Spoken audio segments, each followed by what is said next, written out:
د لوی بخښونکي خدای تعالی په سپېڅلي نامه نن په دې ویډیو کې په دې بحث کوو چې جدول څنګه جوړیږي او یوه لیکنه څنګه کولی شو په جدول کې ځای ځای تر ټولو اسانه لاره دا ده انزر ته راځو په انزر کې ټیبل ته له دې ځایه کالمونه او روګان راخلو په دې اندازه 4 کالمه او 4 روګانې مو ور واخیستې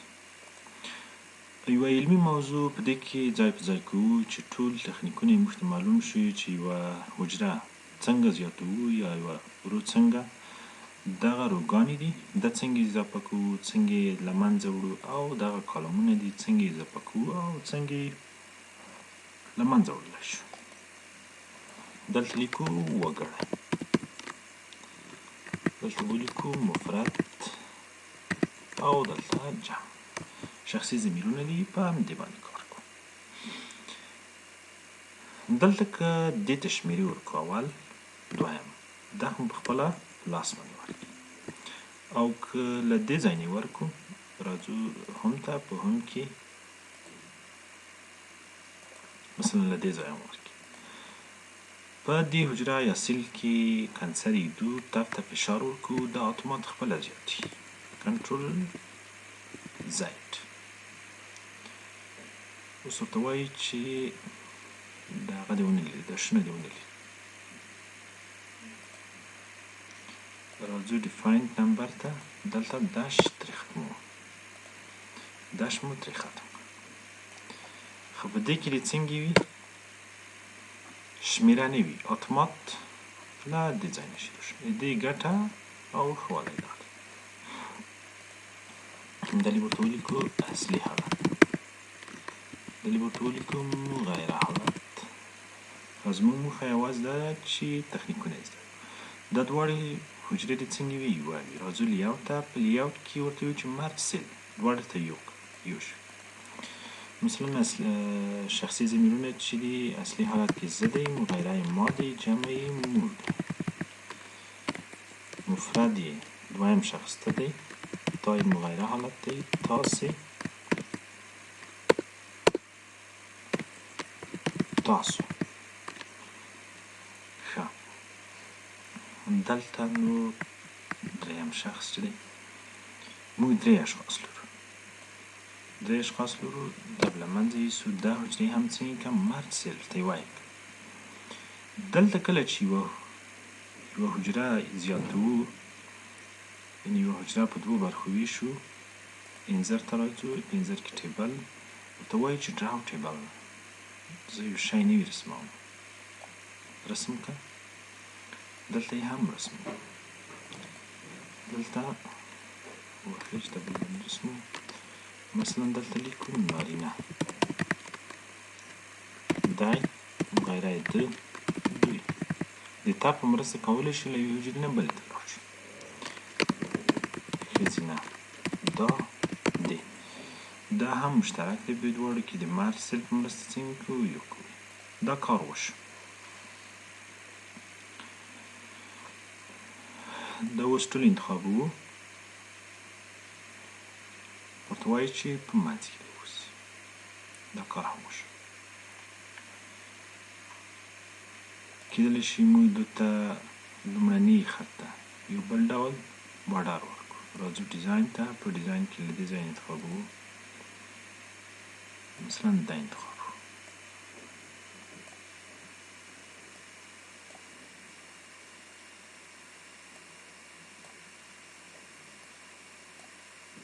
وشو دلته یې سره هم راځي خو زما ورته فکر کوم چې اپډیټ نه دی رانغی تخته فاق هم راځي چې دا حجرې ورباندې له منځه یوسو دا وشو دا و هغه اسانه تخنیک چې حجره څنګه زیاته کړو او کمه یې کړو او څنګه یې له منځه یوسو یو کالم څنګه له منځه یوسو که زموږ دغه کالم نه وي په کار که دا کالم زموږ نه وي په کار راځو ډیلیټ ته په ډیلیټ کې ورته وایو چې ډیلیټ کالم کوم کالم چې ما انتخاب کړی هغه دې له منځه لاړ شي دغه حجره ده دغه رو ده ورته وایي چې د رو له منځه یوسه لاړه که بیرته غواړو چې را دې شي کنټرول زید ته دې زما د ټیبل رسم کړی دی، موږ ته ضرورت دی چې په دغې اندازه یوه بله رو هم اضافه شي، ورته وایي چې انزرت بیلو، د لاندې دې اضافه شي. انزرت لیفت ښي طرف ته دې په اندازه یو جدول رسم شي، یا یوازې یو کالم دې اضافه شي چپ طرف ته وبخښئ، او که غواړو ښي طرف ته اضافه کړو، مثلا دلته کنسر یدو رایټ ښي طرف ته شي، کنټرول زد په دې خانه کې یدو رایټ ښي طرف ته شي، کنټرول زد. دا له منځه وړو، راځو انزر ته، په انزر کې ټیبل ته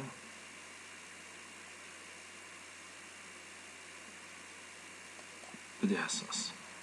دلته لیکو ګڼه نوم پلار نوم نیکه نوم. ملاحظات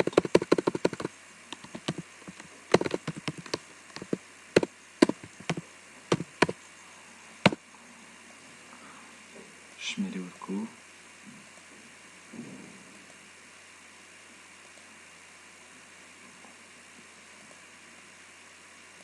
شمیرې دې واخلئ. دا جدول اوږد و، 2 صفحې شو،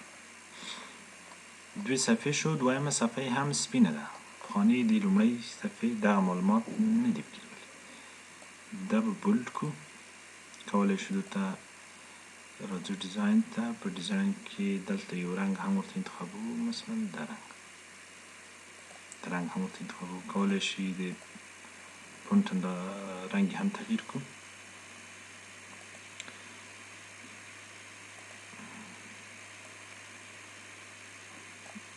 دا به ورته ورکړو،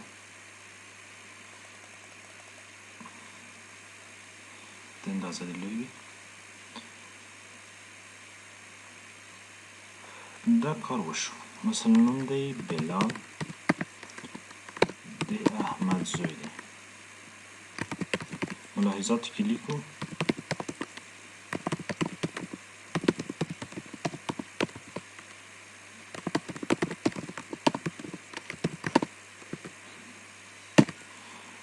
دا ورته ولیکل.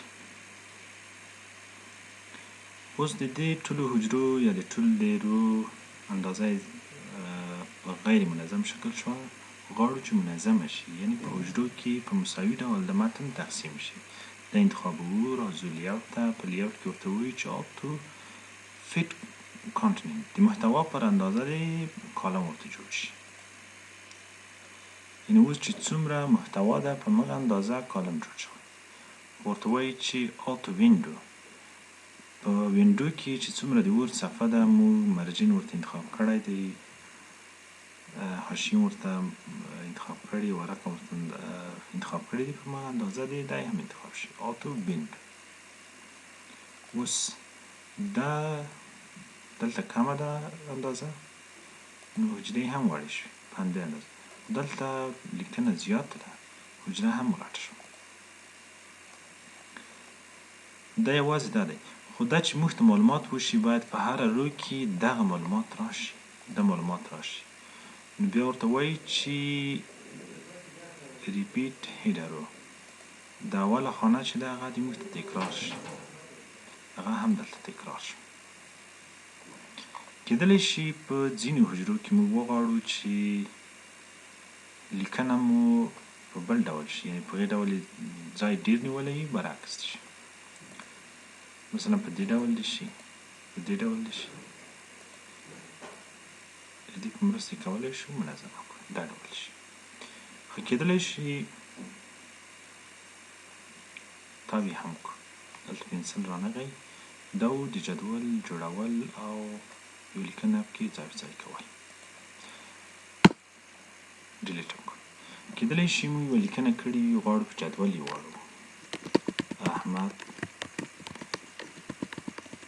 محمود، سارا، شفیقه، په دې ډول. دا به انتخاب کړو، راځو انزر ته، په انزر کې کنورت ټکسټ ټیبل، دلته نمبر اف کالم د کالم شمیره یو ده، دا باید 2 شي،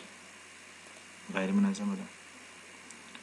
په کوم د څه پر اساس وي ماته بیلګه د کمنټ فن د کامي پر اساس باندې ماته بیلګه کیدای شي د تاب په مرسته، کیدای شي د پاراګراف پر اساس، د کمنټ پر اساس. دلته مو کامي پر اساس باندې بیلګه اتومات په ټیبل باندې واوښت. دا و د جدول جوړول او اړوند اړینې چارې.